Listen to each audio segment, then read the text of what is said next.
On this day of Yom Kippur, Iran scrambling to engage in urgent diplomacy, all to avert an Israeli response after its missile attack earlier this month. Iran fears Israel will target its nuclear sites and oil facilities, prompting the U.S. to press Israel for a proportional response.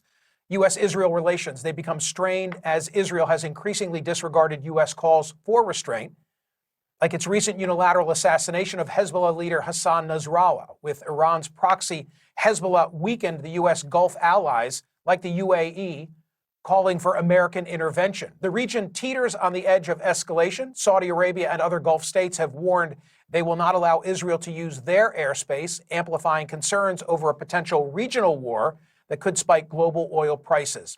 To discuss this urgent threat, retired U.S. Navy Admiral James Stavridis. He spent more than 30 years in the Navy, rising to become the supreme allied commander of NATO. He has just authored a great novel. It is called The Restless Wave. It hit the shelves. It's a captivating read that follows a young naval officer as he faces the bloody first years of World War II. Admiral, great to have you here. What will be the U.S. role if and when Israel responds to Iran? First point, I think Iran has awoken and smelled the tea in the Middle East, which is to say they're realizing the reach and the power and the authority of Israel. The unbroken string of success over the last couple of months by Israel against the terrorists, Hamas and Hezbollah, quite striking. That's penetrated. And as a result, Iran is pedaling furiously to try and restrain Israel. This gets us to the U.S. role.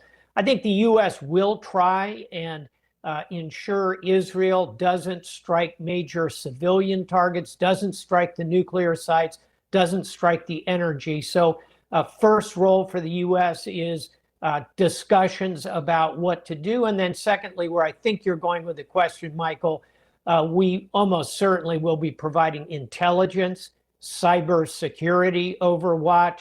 Our aircraft carriers will be in the region as backup. But I think in the end, this strike is going to be conducted by Israel for Israelis. But does Israel run the risk of diminished U.S. support if the reports are true that President Biden has cautioned Prime Minister Netanyahu not to go after oil fields, not to go after a nuclear capability or the burgeoning nuclear capability on the part of Iran? If Israel does that nonetheless, does Israel run the risk of at least reduced U.S. support?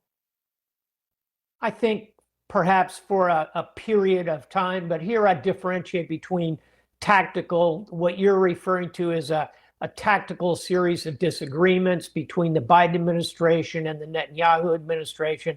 The strategic relationship between Israel and the United States is rock solid, and it's not going to be knocked askew regardless of who the next president of the United States is and regardless of what Israel does in its retaliatory strike.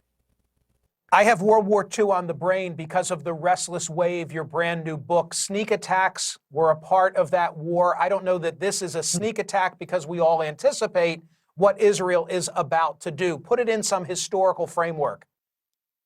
Well, let's start with the recent words of the Israeli Minister of Defense, Yoav Gallant. He said the strike will be precise, lethal, and surprising. So even when you know a strike is coming, it can occur in a way that surprises you. I kind of think it could include cyber, perhaps another targeted killing.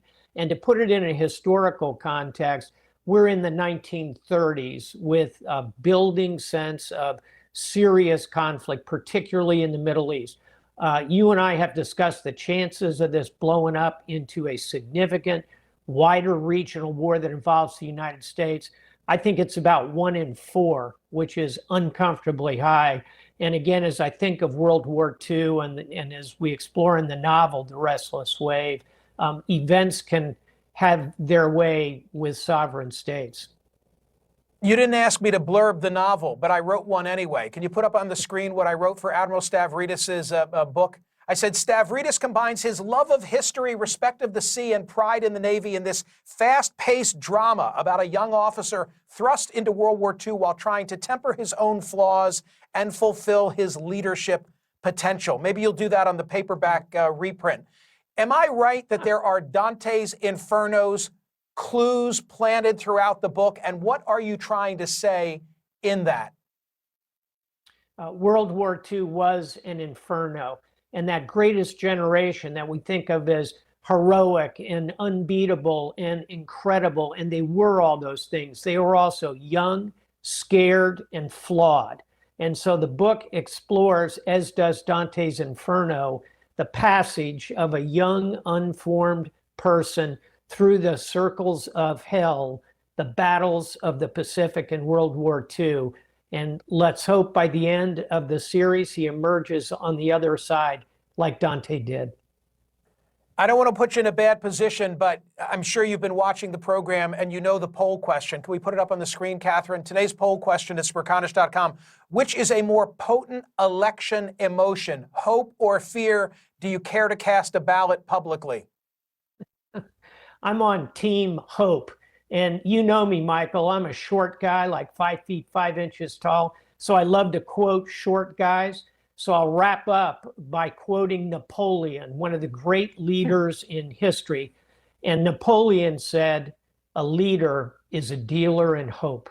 A leader is a dealer in hope." I'm on Team Hope. Admiral, congratulations on the Restless Wave. Thank you for being here. Thank you, my friend.